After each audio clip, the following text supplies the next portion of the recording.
Untuk proses perceraian Catherine dan suami, alhamdulillah berjalan lancar ya. Kali ini Catherine yang menggugat cerai.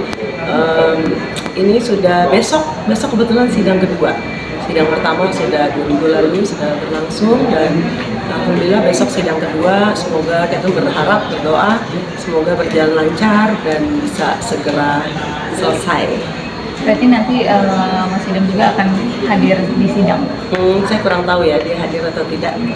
Tapi masih ada komunikasi nggak untuk membahas gugatan cerai ini?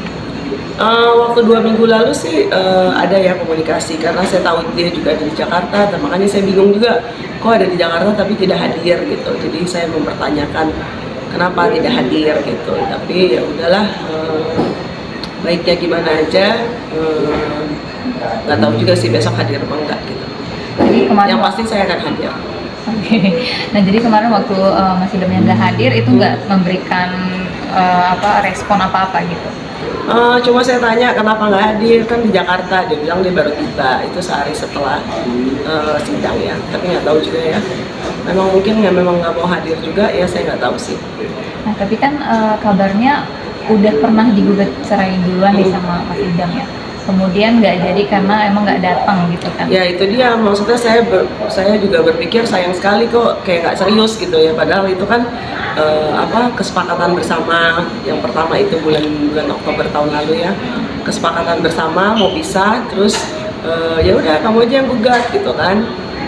Ya udah dia yang gugat, itu pun saya yang antar juga ke Pengadilan Agama Jakarta Selatan gitu. Jadi saya jemput di airport, saya antar, kita bikin surat sama-sama, terus saya antar ke Pengadilan Jakarta Selatan, saya tunggu di mobil, suami saya turun, berikan masukan berkas, terus kan yang seharusnya the nextnya pas ada panggilan hadir, tapi kok malah nggak hadir gitu, jadinya digugurkan oleh Pengadilan Jakarta Selatan.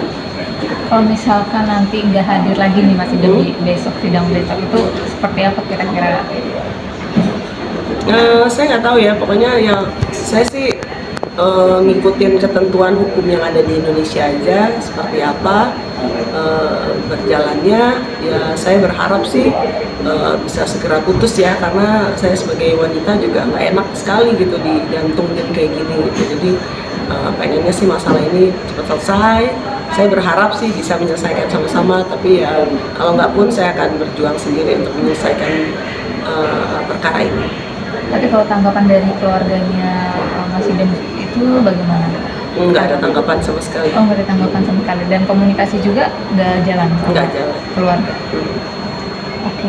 Nah, kalau sebelumnya itu kan kabarnya ada perjanjian pranikah sebelum nikah. Nah, itu kira-kira dalam isi perjanjiannya itu ada kata begini kah atau seperti apa kan? Yang pasti sih saya cuma maksudnya minta tanggung jawab yang ini aja ya, yang tanggung jawab aja gitu. Saya juga nggak mau neko-neko minta ini minta itu, pokoknya yang kewajiban saya aja, kewajiban saya sebagai seorang istri, itu aja sih yang dipertanyakan. Tapi kalau misalkan dari kuasa hukum Mas Idam sendiri itu ada komunikasi ke Pak? Nggak ada. Oh nggak ada, jadi sama sekali nggak ada komunikasi ya? Nggak ada. Nah mungkin dari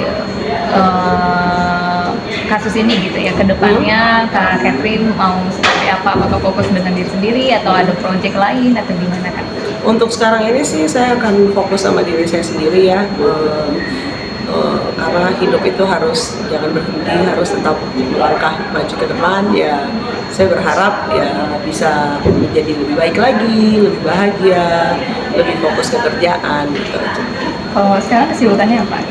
Sekarang aku lagi promo film, kemarin ya baru tayang juga film layar lebar aku, jadi kita lagi promo film gitu. Udah pada nonton belum? Nonton dong, sedikit promo ya. Jangan lupa nonton film Rambut Kafan di seluruh sinema bioskop di Indonesia, di seluruh bioskop kesayangan Anda. Nonton ya, ada aku. Oke, sebentar.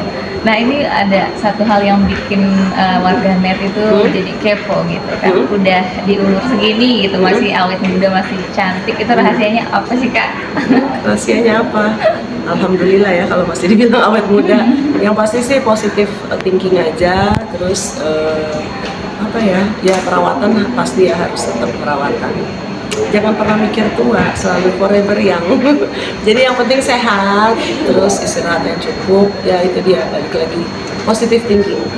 Kalau perawatan tuh biasanya bulanan ngabisin budget berapa Kak? Nah, itu deh. Ya ada budget khusus ya untuk perawatan gitu. Tapi kalau dari dalam sendiri gitu kayak makanan, pola makan, olahraga itu ada tips-tips gak Kak? Aku makan kayak suka makan banget ya, kayak makan sih makan aja, tapi ya lebih banyak konsumsi sayur dan buah-buahan itu wajib harus gitu, dan olahraga juga, minum air putih yang banyak jangan lupa.